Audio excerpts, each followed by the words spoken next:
Hello and welcome to the 1Q podcast by Blueprint, where we discuss what we think is the next wave of innovation for technology and businesses. This is a podcast where we ask our guests the one burning question about the future of digital transformation. Hey everybody, and welcome to another episode of the 1Q podcast, where we discuss the next wave of innovation in technology and businesses. I'm your host, Ryan Neal, president of Blueprint Technologies, and today we have on our show Garren Staubli, who's a solution architect at Blueprint, specializing in data engineering and a number of different things. Garren, do you want to introduce yourself and tell the listeners a little bit about yourself? Hi everybody, I'm Garren Staubli. I specialize in data engineering, data science, scalable, artificial intelligence, all the fun stuff. Background in the data space for the last 7 years. My whole career and really my whole life has been dedicated to tech. Awesome. And you actually spoke recently down at the Spark AI Summit, right? Yep. What was your topic? My topic was around avoiding performance potholes, being able to scale Python for data science using Spark, which is a topic that's near and dear to my heart, having seen a lot of development in the Python space. And everybody really wants to come to Spark from Python, but there's a lot of potholes that can really hinder the progress and get in the way of good development. Cool. And you're pretty active in the local community as well. Some of the other, you want to list off some of the areas where people can kind of get in touch with you in the different community events? Oh yeah. So I'm on Twitter at @gstaubli. I speak for Pi Ladies in Seattle, Pi Ladies Remote, Pi Data Seattle. I'm part of the Seattle Spark meetup community. Really, I'm just all around in the data space, especially. Awesome, that's great. So definitely reach out to Garren if you guys have any questions about any of the stuff that we're going to talk about. And today, let's get to the 1Q for the day for you. So getting back to the artificial intelligence, the AI topic, the question for you is whether or not you think that the empathetic AI is actually possible. Do you want to talk a little bit about that? Yeah, empathetic AI is something that has come up quite a bit in recent time and has a really profound impact on humans and the whole human race at large, because there's this internal fear of AI taking over the world, AI taking all of our jobs, the whole Terminator concept of Skynet destroying all of us. And that's really dark. Rather than artificial intelligence, I like to think of AI as assistive intelligence, where machines are able to assist and enrich our lives as humans. So making us better at what we already do.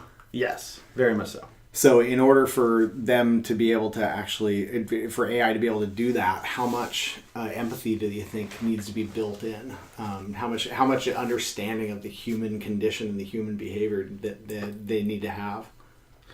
I think it needs to have a deeper understanding of kind of how humans work, what we prioritize, what we value in our lives. And one of the really critical things to keep in mind with any system that interacts with humans and can have a direct impact on life is how do these decisions that we're making play out? When a person makes a decision, for example, a judge in a court case, they know that what they're doing has a profound impact on the perpetrator or the suspect in a case, and the state, and the victim, the person who's being represented. Mm-hmm.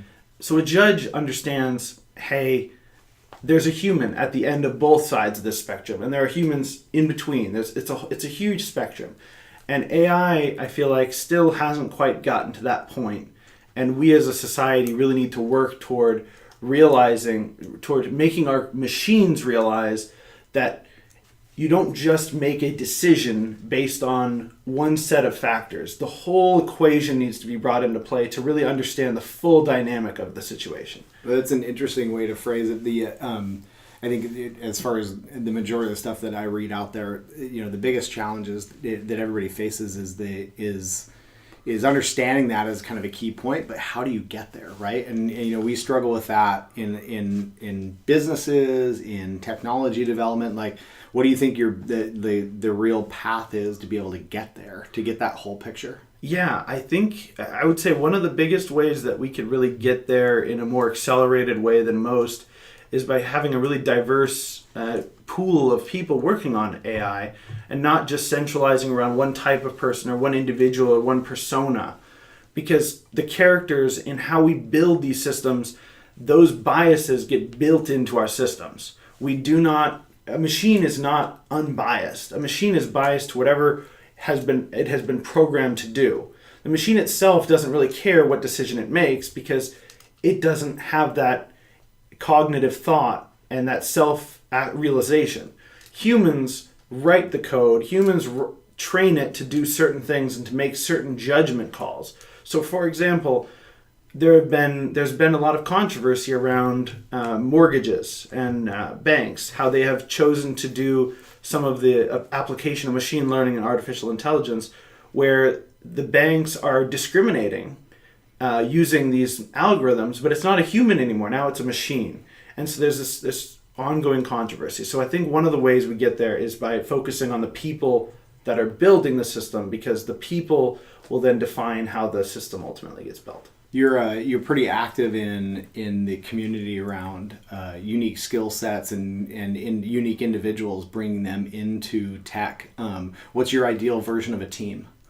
I think my ideal version of a team is pretty much what the world is made up of, and what, especially like in the United States, I think that's probably easier to work with because we can look at our population and we have a very diverse population. So you'd have all of the demographics represented. We would not have purely one set of people working on any one problem. We would have a whole diverse range of input coming in so that people from different walks of life, people with different environmental factors, the way they were brought up, the way they were born, where they were born, what kind of disabilities they might have, those all can play a factor into how they perceive the world and how they're going to train the next generation of people and machines to perceive the world around them. Yeah, getting that unique way of looking at things and getting that unique way of solving problems. Absolutely. That's awesome. Well, thanks for coming on the show today. That's really, really insightful. If you want to get in touch, any of the listeners want to get in touch with Garren, you can connect with him on LinkedIn. Definitely follow him on Twitter.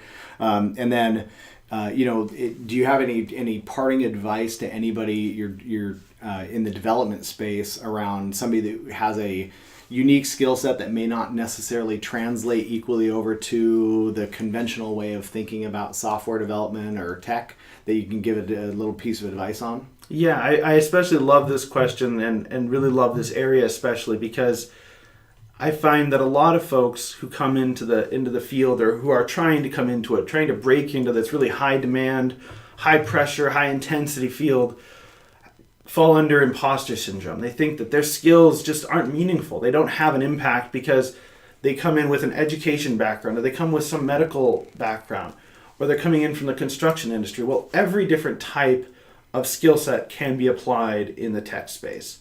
It doesn't matter what it is. It doesn't matter really how you think it applies. The fact is, technology is really coming into view for all different businesses, for all different models, organizations, governments, and you need people who have these different diverse backgrounds to not feel like they have this imposter syndrome, that their skills are not relevant, they do not map to the current state of technology. We have to move forward beyond just looking at somebody based on their profile of historically what they've done, and instead move toward what they can do, what can they bring to the table, that new way of thinking that we didn't have before. That's awesome. I love it. So focusing on the potential of somebody versus their the job description and their resume, their past history.